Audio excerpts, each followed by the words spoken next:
બટેટાનો tasty એવો નાસ્તો બનાવવા માટે એક બાઉલમાં ઉમેરીશું અડધો કપ રવો, 1 કપ બેસન, સાથે અડધો કપ દહીં. હવે તેમાં જરૂરત પ્રમાણે પાણી ઉમેરી સ્મૂથ બેટર બનાવી લઈએ.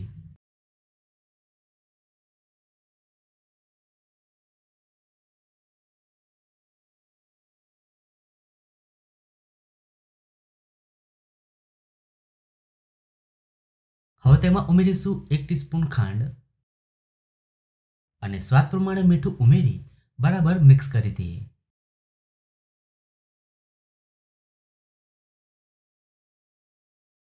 હવે બેટરને 15 મિનિટ રેસ્ટ આપી દઈએ.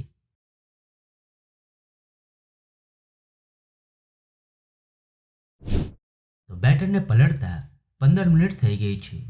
હવે તેમાં બાકીની સામગ્રીઓ ઉમેરી દઈએ. 1 ખમણેલો બટેટો, સાથે 2 ટીસ્પૂન લીલા મરચાં આદુ લસણની પેસ્ટ, અડધો ટીસ્પૂન હળદર, 1/4 ટીસ્પૂન ગરમ મસાલો અને થોડા મીઠા લીમડાના પાન. અને હવે એકદમ સારી રીતે મિક્સ કરી દઈએ.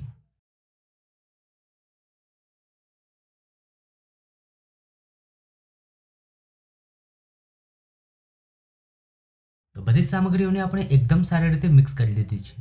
હવે તેમાં ઉમેરીશું અડધો ટીસ્પૂન ઈનો અને હવે એકદમ સારી રીતે મિક્સ કરી દઈએ.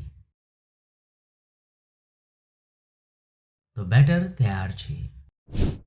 હવે આપણે એક આ રીતની કાણાવાળી થાળીને તેલથી ગ્રીસ કરી દઈએ.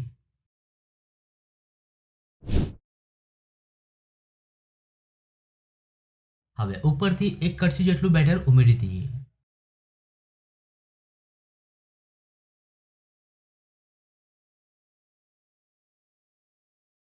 હવે ઉપરથી થોડું લાલ મરચું પાવડર સ્પ્રેડ કરી દઈએ.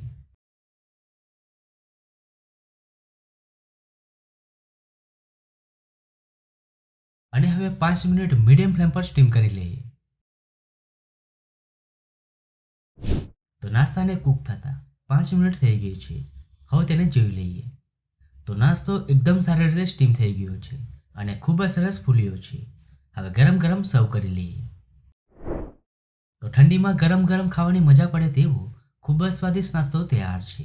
અહીંયા મેં નાસ્તાની ઉપર વઘાર ઉમેર્યો છે જેથી ખાવામાં વધુ સ્વાદિષ્ટ લાગશે.